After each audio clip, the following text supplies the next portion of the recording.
Now, the main opposition leader, Raila Odinga, now says he will also be sworn in as the people's president on December the 12th. Now, for some perspectives on the way forward for the opposition, Okello of the opposition party ODM joins me on the phone from Dallas, Texas. Jared, welcome to Africa 54. Thank you very much, my brother Vincent. How are you doing? I'm doing well. Tell me first, what do you make of today? There's an inauguration that's taken place. Should the country move forward?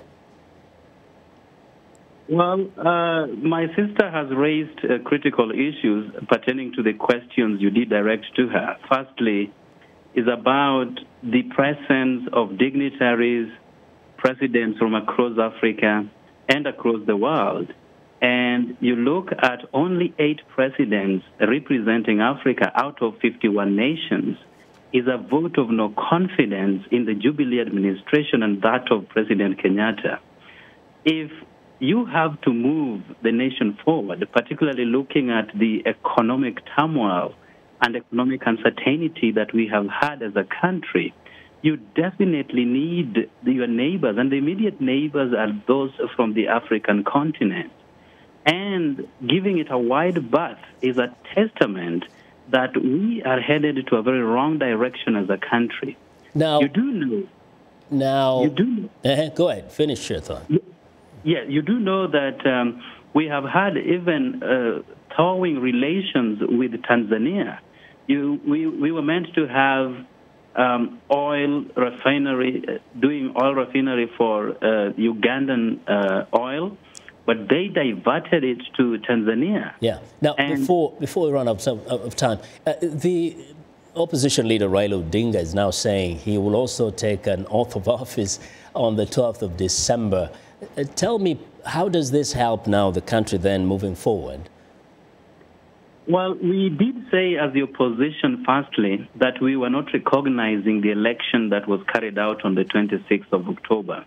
You remember that we had a quest to have electoral justice that was going to come up with the reforms within the electoral administration. All our agitation to have a clean electoral merchandise were thwarted by Jubilee administration, and that therefore informed Raila Odinga's abandonment of the 26th election. So when he did that, obviously we had expected the law to follow, which therefore necessitated all political parties to carry out a new round of nominations. But that wasn't so. Now, having failed to recognize the election of the 26th and the subsequent swearing-in ceremony today, the former Prime Minister has come out to say that on the 12th of December, which is our Jamhuri Day holiday, that he will be sworn into office. What he has categorically mentioned is that our Constitution, particularly Article 1, Sub-Article 2, that gives absolute powers and sovereignty to the people of Kenya. And that sovereignty can only be exercised through duly elected representatives. And Kenyans are saying Uhuru Kenyatta has not been duly elected. Yeah. And therefore the people are taking back that power, taking back that sovereignty, and deciding for themselves who will then lead them as a nation. Quickly, what's the end game? What's the end game here? Very quickly, in about 25 seconds. Well, the end game here is on the 12th, we will converge under the auspices of People's Assembly in Nairobi and see into it that Raila Odinga is sworn in. And that is not unconstitutional. As I have said, our Constitution gives the people the mandate to decide their own destiny, after and including who then becomes their president.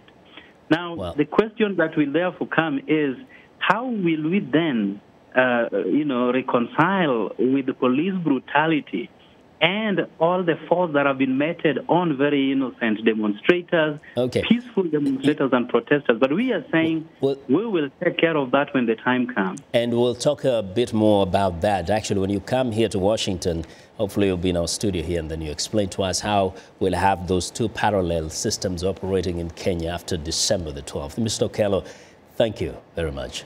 Jared Okello is a member of the opposition party, ODM.